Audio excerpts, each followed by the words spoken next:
Hi everyone, this is Palak Mishra and today I am going to discuss about Amartya Sen and it's all about his life. Basically personal चीज़ें हम लोग discuss करेंगे. Then after in the next video I am going to discuss about the Tagore and his India from the argumentative Indian. ठीक है. और ये जो है बी फर्स्ट सेमेस्टर जो है बच्चे हैं उन लोगों के लिए वीडियो है. So let's begin with the text. मैंने इसमें कोई भी बुलेट पॉइंट्स नहीं डाले हैं. मैंने सिर्फ टेक्स्ट को लाइन बाय लाइन रीड करके आपको एक्सप्लेन करूँगी बिकॉज आई थिंक दैट जो 20 नंबर के क्वेश्चंस आते हैं जो कि यूनिट 7 एंड यूनिट 6 है उनमें से ही आपको टेक्स्ट बाय लाइन ही पढ़ना चाहिए. बिकॉज अगर आप वो नहीं पढ़ोगे और बुलेट पॉइंट्स जाके पढ़ेंगे तो आई डोंट थिंक कि आप उतने ज़्यादा इलेबोरेट करके लिख पाएंगे. सो 20 नंबर का अगर आपको क्वेश्चन पूछ रहा है तो आपको समझना चाहिए कि text is very important. Let's begin. Amartya Sen was born in 3 November 1933 Shanti Niketan India. एक ये इंडियन इकोनॉमिस्ट थे जिनको अवार्ड किया गया था in 1998 Nobel prize in economics science for his contribution to the welfare economics. Basically इनकी जो थ्योरी थी वेलफेयर इकोनॉमिक्स और सोशल चॉइस थ्योरी जिसमें ये सोसाइटी के पोरेस्ट मेंबर्स के बारे में जो प्रॉब्लम्स हैं उनकी उसको डिस्कस किया था उन्होंने. सो दैट्स वाई उन्हें नोबेल प्राइज़ 1998 में मिला था. Sen was best known for his work on the cause of famine, which led to the development of practical solution for preventing or limiting the effect of real shortage of food. Basically इनका जो most of the work था वो कारण क्या है famine होने का, है ना. यानी फेमाइन का कारण आखिर है क्या, क्योंकि इन्होंने खुद भी ये चीज़ फेस की है, महसूस की है. तो दैट इज़ वाई ये ऐसी चीज़ें बताते हैं कि आखिर प्रैक्टिकल सॉल्यूशन क्या हो सकता है अगर कभी फेमाइन आ जाए तो. फॉर प्रिवेंटिंग और limiting the effect of shortage of food की भुखमरी ना हो कभी भी, तो शॉर्टेज ऑफ फूड ना हो इसके लिए भी उन्होंने इसके बहुत सारे सॉल्यूशन जो है बताए हुए हैं. He was born in Hindu Baidya family in Bengal British India. और जो टैगोर है हमारे यानी रविन्द्रनाथ टैगोर, उन्होंने इनका एक स्पेशल नाम दिया था विच इज़ इमॉर्टल. ठीक है, इन्होंने उनको इमॉर्टल कहा था. And his father is Ashutosh Sen was a professor of chemistry at Dhaka university. ठीक है, जो प्रोफेसर थे ढाका यूनिवर्सिटी में. बंगाल का एक एरिया है, मतलब बंगाल के प्लेस है Dhaka. Okay. And development commissioner इन दिल्ली, मतलब इन्होंने बहुत सारे वर्क्स किए. जैसे मैं अभी बता रही हूँ प्रोफेसर थे केमिस्ट्री के, फिर डेवलपमेंट कमीशन थे दिल्ली के, the chairman of West Bengal public service commission, तो ये चेयरमैन भी रह सकते हैं. देन आफ्टर इनकी फैमिली जो थी वो 1945 में, ठीक है, वेस्ट बंगाल मूव कर जाती है, यानी ये लोग बंगाल में शिफ्ट हो जाते हैं. इनकी मदर का नाम था अमिता सेन, जो कि डॉटर थी किशीटी मोहन सेन की. KM सेन हम बोलेंगे इन्हें. और ये एक इमिनेंट संस्कृतिस्ट थी और स्कॉलर थी of ancient and medieval India. यानी इनकी जो बेसिकली ये सेन की क्या लगेंगी, नानी. ठीक है, तो ये एक तरीके की संस्कृतिस्ट थी, स्कॉलर थी और medieval India and ancient India की. और जो टैगोर से हमारी रविन्द्रनाथ टैगोर हैं उनसे बहुत ज़्यादा एसोसिएट थी. और जो KM सेन हैं यानी इनकी जो नानी जी हैं वो सेकंड वाइस चांसलर हैं ऑफ विश्व भारती यूनिवर्सिटी फ्रॉम 1953 टू 1954. ठीक है, ये आपको याद रखना है बिकॉज अगर पूछेगा कि KM सेन यानी कि किष्टी मोहन सेन के बारे में कि ये 1953 टू 1954 ये क्या रोल प्ले की हैं, तो आप बताएंगे सेकंड वाइस चांसलर ऑफ विश्व भारती यूनिवर्सिटी. ठीक है, एंड मैं ये सारी चीज़ें पॉइंट वाइज इसलिए डिस्कस कर रही हूँ बिकॉज आपको पता है कि आपका एक जो है पेपर होगा आपका रिटन, दूसरा पेपर होगा आपका MCQ. So MCQ is very necessary and important. अब हम सेन यानी कि अमर्त्य सेन के एजुकेशन पे डिस्कस करें तो इनका education presidency college in Calcutta में हुआ है, जो कि नाउ कोलकाता. और फिर वो अपने फर्दर स्टडीज़ के लिए ट्रिनिटी कॉलेज कैम्ब्रिज चले गए, जहाँ पे उन्होंने BA 1955 में किया, MA 1959 में किया, PhD भी 1959 में ही की. और देन ये इकोनॉमिक्स पढ़ाते थे. डिफरेंट यूनिवर्सिटीज़ में उन्होंने इकोनॉमिक्स पढ़ाई है, इंडिया में भी पढ़ाई है, इवन इंग्लैंड में भी पढ़ाई है, including university of Jadavpur from 1956 to 1958. ठीक है, 2 years. एंड दिल्ली में भी उन्होंने पढ़ाया है 1963 to 1971। London school of economics में पढ़ाया है, यूनिवर्सिटी ऑफ लंदन में पढ़ाया है in 1971 to 1977। University of Oxford में भी पढ़ाए हैं ये इन 1977 टू 88।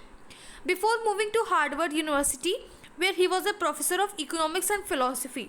हार्वर्ड यूनिवर्सिटी में ये इकोनॉमिक्स के प्रोफेसर थे और फिलोसफी भी पढ़ाते थे।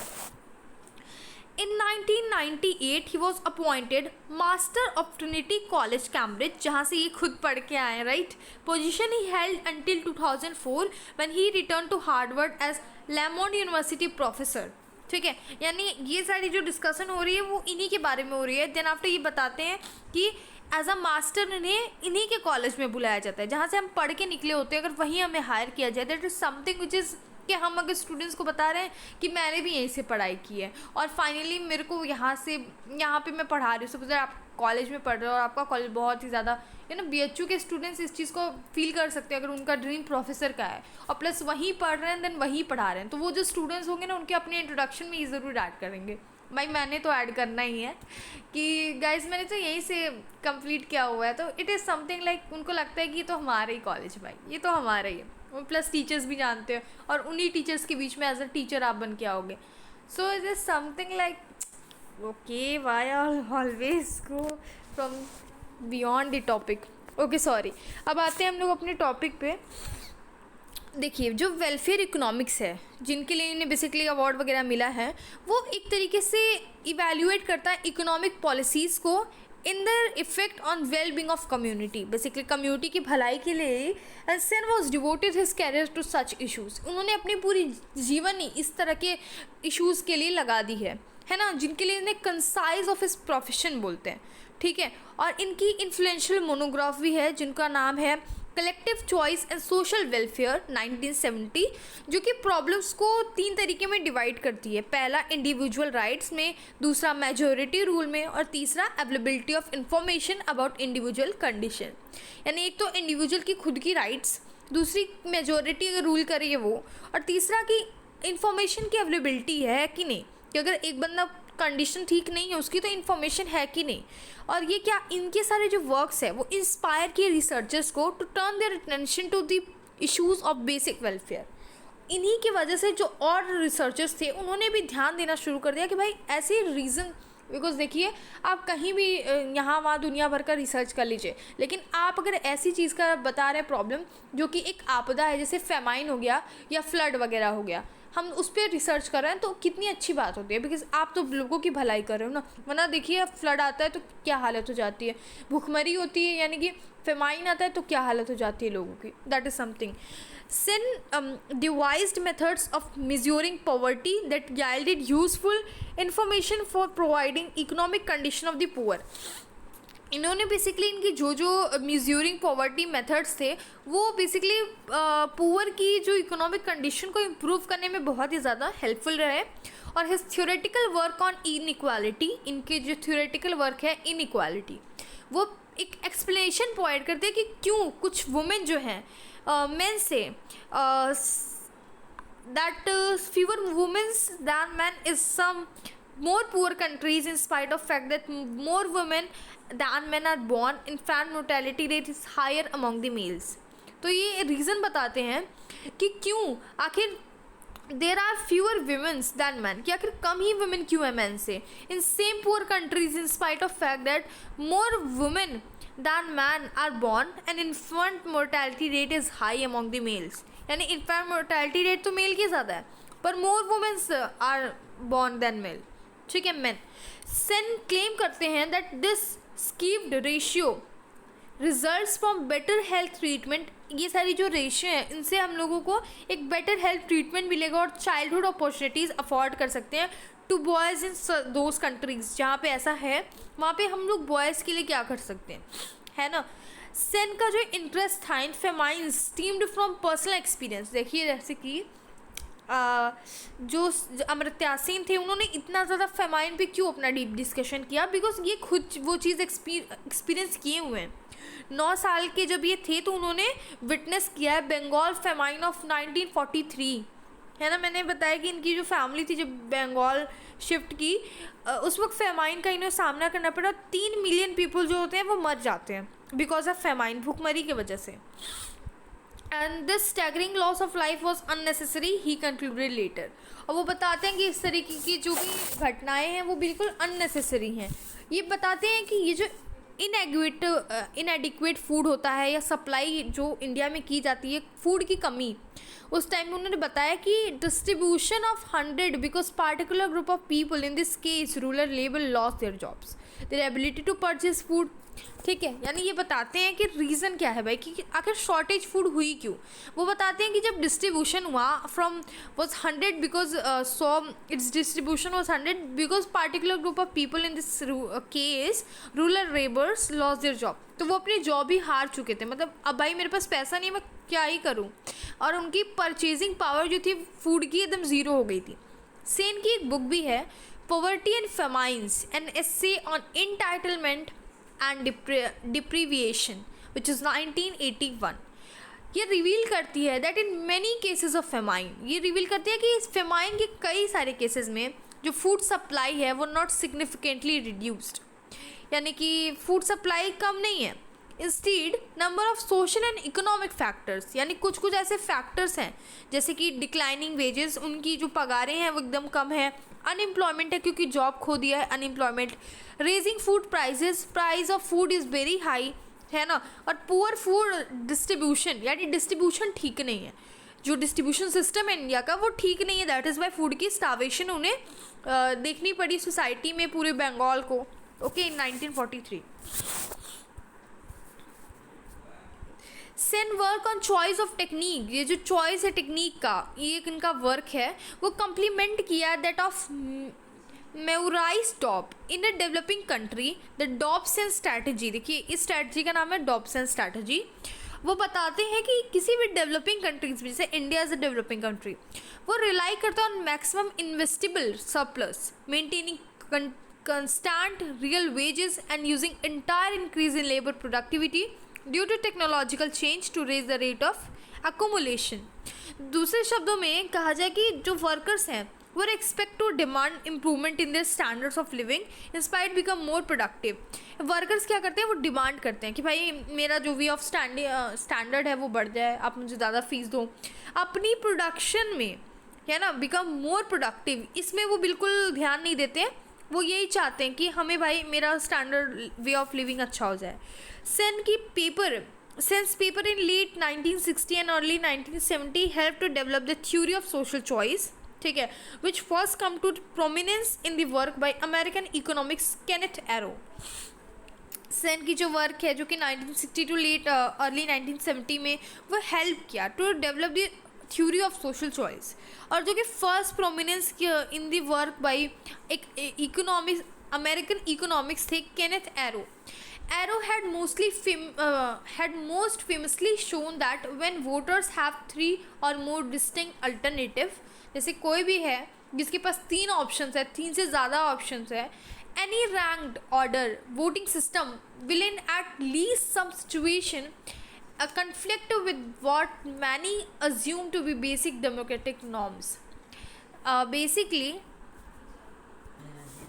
like एरो जो थे उन्होंने अपने वर्क में बताया कि अगर एक वोटर है जिसके पास 3 से एक्स्ट्रा ऑप्शंस है तो डेफिनेट सी बात है कि कोई ना कोई उसमें से ज़रूर जो है वो सिचुएशन फेस करने ही वाला है। सेन की कंट्रीब्यूशन जो है लिटरेचर में was to show under what condition Arrow impossibly theorem applied. जो सेन का जो कंट्रीब्यूशन है लिटरेचर के लिए वो शो करता है कि क्या ऐसा कंडीशन है जो कि हमारे जो एरो सर हैं यानी केनेथ एरो हैं वो इम्पॉसिबिलिटी थ्योरम उनमें अप्लाई कर जा सकता है, as well as to extend, यानी apply as well as extend to enrich the theory of social choice. Basically it's all about the social choice कि कैसे अप्लाई करें और इसको कैसे एक्सटेंड भी कर सकते हैं हम लोग, ठीक है, ताकि हमारी जो सोशल चॉइस थ्योरी है वो इनरिच हो सके, informed by his interest in the history of economic thought and philosophy. And in 1981 Sen एक बुक पब्लिश करते हैं which is poverty and famine, an essay and entitlement and deprivation 1981। ये basically एक एसे है book which he argued that famine occurred only from lack of food, not only from the lack of food but from inequalities built into mechanisms for distribution food. Sen अपने इस work में जो कि publish करते हैं वो उसमें कहते हैं कि फूड की कमी की वजह से फेमाइन नहीं आता. फेमाइन इसलिए आता है क्योंकि उसका इनइक्वालिटी से डिस्ट्रीब्यूशन होता है, यानी कि इनइक्वल डिस्ट्रीब्यूशन होता है. सेन ये भी आर्ग्यू करते हैं कि जो बंगाल की फेमाइन थी उसका कारण था by an urban economic boom that raised food. यानी उस टाइम बूम पीरियड चल रहा था. बूम पीरियड और रिसेशन पीरियड आपको आई होप पता हो, this is a commerce term. इसमें क्या होता है कि फूड की प्राइजेज एकदम बढ़ जाती हैं, है ना. रिसेशन पीरियड यानी कि prizes of the goods decreased, और बूम पीरियड यानी कि price of the goods increased. और उस वक्त causing millions of rural workers to starve to death when their wages did not keep them. देखा गया, मैंने आपको बताया कि उस वक्त जो था, जो हमारे रूरल लेबर्स थे उन्होंने अपनी जॉब खो दी थी, जिसकी वजह से उनके पास पैसे नहीं थे. और रीज़न ये भी था कि फूड का उस वक्त बूम पीरियड चल रहा था, जिसकी वजह से प्राइस ऑफ द गुड्स इतना ज़्यादा हाई हो गया था कि उस वक्त सस्टेन कर पाना इतना डिफ़िकल्ट था, और इसीलिए वो लोग जो है कुछ ख़रीद नहीं पाए अपने लिए. उनके पास परचेजिंग पावर एकदम ज़ीरो हो गई थी, बिकॉज पैसे ही नहीं थे, अनएम्प्लॉयमेंट था. And this is the main reason that क्यों वो लोग मर गए, भूख से मर गए. ठीक है, this is all about Amartya Sen. And या I hope you like this video.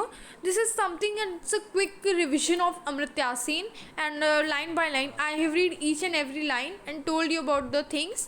Basically अगर आपको पूछेगा कि आखिर किस चीज़ में एक्सपर्ट थे अमर्त्य सेन, तो आप यही कहेंगे कि वो जो थे वो फेमाइन वगैरह को खुद फेस किए हुए थे.